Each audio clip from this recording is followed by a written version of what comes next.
అన్యజనుల మధ్యలోనికి వెళ్ళి ధైర్యం చేసి వాళ్ళకి సత్యం చెప్పి వాళ్ళని రక్షణలోకి నడిపించడానికి నా కొరకు ఎవరున్నారో అని దేవుడు వెతికినప్పుడు నువ్వు కనబడాలి దేవుడికి. నేనున్నాను దేవా, నేనున్నాను. మారుమూల గ్రామాల్లోకి, మారుమూల ప్రాంతాల్లోకి వెళ్ళి నా నామాన్ని మహిమపరచడానికి, మాదిరి కలిగిన జీవితం జీవించి ప్రచురపరచడానికి నా కొరకు ఎవరున్నారని దేవుడు వెతికితే నేనున్నాను దేవా, నేనున్నాను. ఎవరికి వాళ్ళకు మంచి తీర్మానం చేయండి ఈరోజు. ఎస్ లార్డ్, నేనున్నాను, నీకోసమే ఉన్నాను దేవా. ఇంతవరకు నా సమస్యలు, నా బాధలని నేను నా కోసం ఆలోచించాను. నో, ఇంకది కాదు. అవన్నీ నువ్వే చూసుకుంటావు, నాకు నువ్వు ఉన్నావుగా వాటి కోసం. నా సమస్య అయినా, నా పిల్లల సమస్య అయినా, భార్య భర్తల సమస్య అయినా, తల్లిదండ్రుల సమస్య అయినా, నా ఇంటి కొరకు నువ్వు ఉన్నావు కనుక నీ ఇంటి కొరకు నేనున్నాను. నా పిల్లలకి, నాకు కలిగిన సమస్తానికి దిక్కు నువ్వు ఉన్నావు కనుక నీ పిల్లల కొరకు ఇదిగో నేను పరిగెత్తుతాను ప్రభు.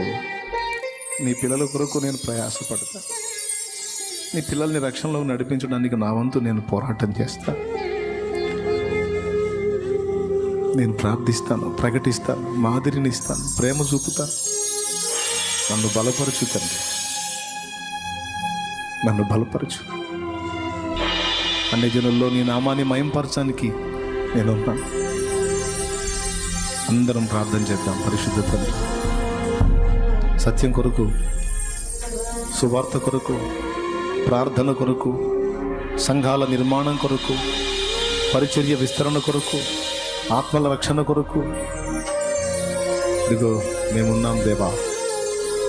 ఆరాధించి నిన్ను మయంపరచడానికి, పాటలతో నిన్ను ప్రస్తుతించడానికి, కీర్తనలతో నిన్ను కీర్తించడానికి ఇదిగో ప్రభువా అనేక ప్రాంతాల్లో పరిచర్య విస్తరింపజేసి మారుమూల ప్రాంతాల్లో సహా సంఘముల నిర్మాణం జరిగించి ప్రతి ప్రాంతములోనూ బలిపీఠం కట్టడానికి ప్రభువా ఇదిగో మేమున్నా. మమ్మల్ని బలపరచు, మాకు ఆత్మాభిషేకం ఇవ్వు. రేపు తండ్రి నీ పరిచర్య కొరకు రేపుము, నీ చిత్తము నెరవేర్చడానికి రేపు, ఆస్తుల సంపాదన కొరకు కాక ఆత్మల సంపాదన కొరకు రేపు యేసు నామములో మమ్మల్ని అందరినీ కూడా నీ కార్యములు నెరవేర్చుట కొరకు బలపరచము. 40 రోజులు రాజు విన్న, ప్రజలు విన్న ఎవరికి కలగని రోషం ఒక్కసారి విన్న దావీదు గుండెల్లో రౌద్రాన్ని రేపినట్టుగా, దుఃఖాన్ని పుట్టించినట్టుగా మా గుండెలు మండనివు దేవా. నీ కొరకు మండాలి, నీ కొరకు అవి పరితపించాలి. నీ చిత్తము నెరవేర్చినట్లు మా హృదయములను సిద్ధపరచు, మమ్మల్ని బలపరచు. మేము ఎదుర్కొంటున్న శారీరక మానసిక సమస్యలన్నిటి నుంచి నీవు మమ్మల్ని విడిపిస్తావు. విడిపించు అని అడగం, ఎందుకంటే నీకు అన్నీ తెలుసు కాబట్టి. నిశ్చయముగా నువ్వు విడిపిస్తావని నమ్మి నిన్ను స్తుతిస్తున్నా. స్వస్థపరుస్తావని నమ్మి స్తుతిస్తున్నా. బంధకాలు తెంచేస్తావని నమ్మి స్తుతిస్తున్నా. కోర్టు కేసులు కొట్టేస్తావు, పరిష్కారం ఇచ్చేస్తావని నమ్ముతున్నాను. ప్రయత్నములు సఫలపరుస్తావని నమ్ముతున్నాను. యోసేపు ఐగుప్తు మీద నాయకుడైనట్టు, శూషణ కోటలో ఎస్తేరు రాణైనట్లు నన్ను నిలబెడతావని నమ్ముతున్నాను. స్తోత్రం. హన్నాకు నీ సన్నిధిని దీపం వెలిగింప సమూయేలునిచ్చిన దేవుడవు. నీ కొరకు నాకు సంతానము నివ్వగలవని కూడా నమ్ముచున్నా. చింత లేదు ప్రభు, నువ్వు ఉన్నావు. చింత లేదు ప్రభు, నువ్వు ఉన్నావు. ఏ పరిస్థితికైనా దేనికైనా చాలిన దేవుడవు నీవు నాకున్నావు.